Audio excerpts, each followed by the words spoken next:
Hello, wealthy family, and welcome to today's Mindset Monday. I didn't feel like setting up all my equipment. I've had a day today. My day started off amazing, and then I allowed myself to get pulled into the vortex that I know I should not be pulled into, but I allowed my power to be siphoned and sucked by someone I have a soul tie with and cannot seem to let it go. And then I was just talking to my higher self and my ancestors and my elders and was like, yo, what is going on? Why do I keep doing this to myself? And they was like, you know why. And we're not going to keep telling you why. Go look at your birth chart. And I was like, what? Whatever.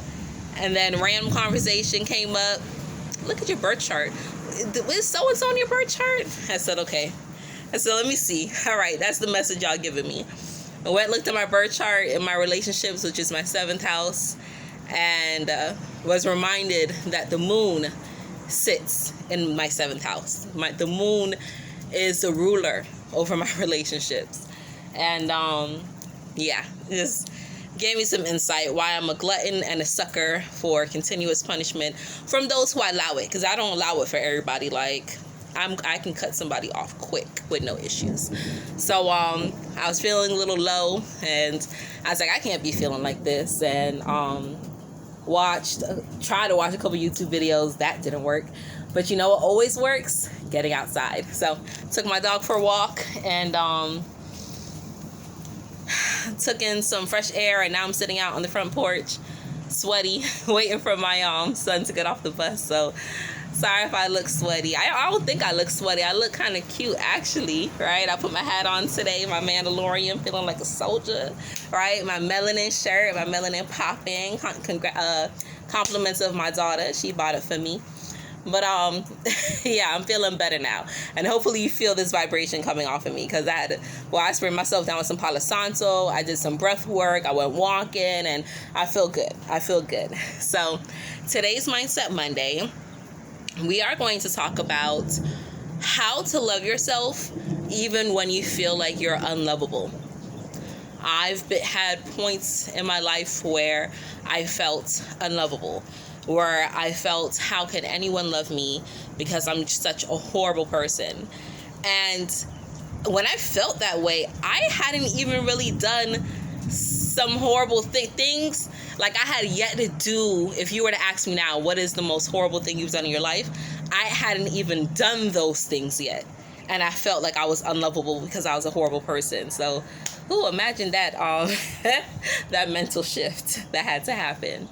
But even when you feel unlovable, it took a while for me to realize that I still need to allow love in my life, because when I feel unlovable, I project that onto everyone, my children, my parents, my business partners, right? All that gets reflected onto them. And it took a lot of inner working to allow myself to feel lovable afterwards, right? How to reprogram my mind to not say to myself that I'm ugly and I'm horrible and I'm this and I'm that, right? So things that I did, I had to start realizing that although my behavior has shifted, who I am as a core person and the things that I do at my core was 100,000% out of a good place, okay? Even if the other person didn't receive it as such, I knew that I was doing things from a good place. I knew I was trying to be righteous, okay? So I had to remind myself that although the other person wasn't able to decipher and read my energy, I know that what I was doing was not malicious and they just misunderstood.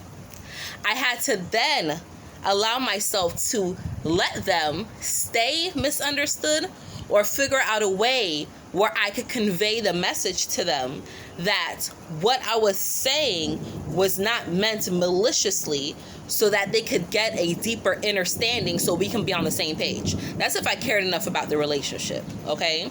Because once you feel unlovable in one area of your life, it's in all areas, okay? It reflects itself in all areas. So I had to really dig deep inside of myself to not try to, explain things away or really try to convince a person who didn't really want to be convinced, until I was able to convince myself. Point blank, period. I can't allow anyone to love me if I didn't love myself enough to allow myself to come at peace with the things that I've done. There are so many people that are in discontentment. They don't have peace in their life because they're in a constant inner turmoil. And when you feel unlovable, when you feel that no one can ever care enough about you to love you, to want to do the simple things for you, that's a very disheartening thing to experience and to go through. So how do you figure that out? How do you work through that?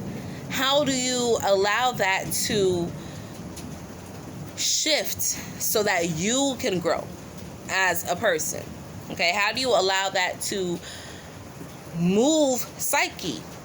It's a long process, but it can be done. You just have to continuously repeat to yourself every time that you have that unlovable emotion come up. You just have to continue to repeat yourself, I am love. I am made from love. That's what I continuously did, right? I was still holding on to some of my religious teachings, even though I wasn't, practicing. I wasn't going to the Kingdom Hall anymore because I was raised as a Jehovah's Witness, right? Even though I wasn't going to the Kingdom Hall anymore, I would still practice and remember certain fruitages of the Spirit and be like, you know what? At the core of it all, I'm love. I'm made of love, right? The special type of love, agape love, right? The highest love of all, the unselfish love. When I was knocking on people's door, it was love because I thought at the time that was the right thing to do. Even though they didn't see it as such, I thought it was the right thing to do, right? Exacting punishment on my children, correcting my spouse, not completing something that I felt was unethical at my job, was all made from a place of love, because that's my natural set point. So every time when I would be berated or downgraded or dismissed or unnoticed, all making me feel unloved, every time I felt that, I was like, no, I am love because I'm made from love. And sometimes you'll hear a little voice that says, no, you're not. That's a bunch of BS. Stop saying that. That's not true. But you have to allow your voice to be louder than that one. You have to allow your main positive, authentic, natural set point, vibrational energy be louder than that little quiet doubting voice. Eventually, you'll be able to drown it out so much that it becomes integrated with the I am love. I am made from love. That little statement really saved my life. It really saved my life, and it allowed me to share love with other people. And it didn't make me feel weak. It made me feel strong, because I know how I felt when I didn't feel lovable.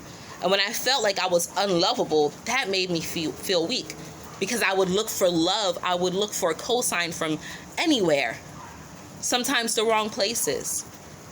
And then just because I was getting some type of energetic reaction from those places that couldn't really give me the love, right? But because I was at the set point I was at, because I was getting a vibrational interaction with them, it felt like love because it was attention. But that's not the way to grow. That's not the way to allow yourself to raise to the point in which you can actually be the best version of you. And you know when you're not receiving love. A person can tell you, I love you every single day, give you all the hugs and kisses and tell you that they love you. But you can tell what's real and what's not. You can tell how you feel, the difference. You can tell that emotional set point if you're real with yourself. There's some people that may not be real with themselves, and that's okay too. Living your delusion for the stage of life that you're in. But for those who are looking to raise themselves out of that disillusion, and they really start taking a hard evaluation of their life, they're like, man, this is not what this should be. And this is not how I think I should feel for love. Because I remember what my natural set point vibration is. I remember times when I felt the happiest, and I know that I loved that moment. So I know what love is. Even if no one around you has ever told you that they loved you or cared for you in a way. Even if you had some malicious parents, because, I know they exist. Up close and personal, I know they exist. So even if you have malicious parental figures, if you've ever had any happy, joyful, burst out, gut-wrenching laugh moment in your life, you know what love feels like. So remember to relinquish that. And every time something comes in and threatens to move that energy from you, just remind yourself that I am love. I am made from love.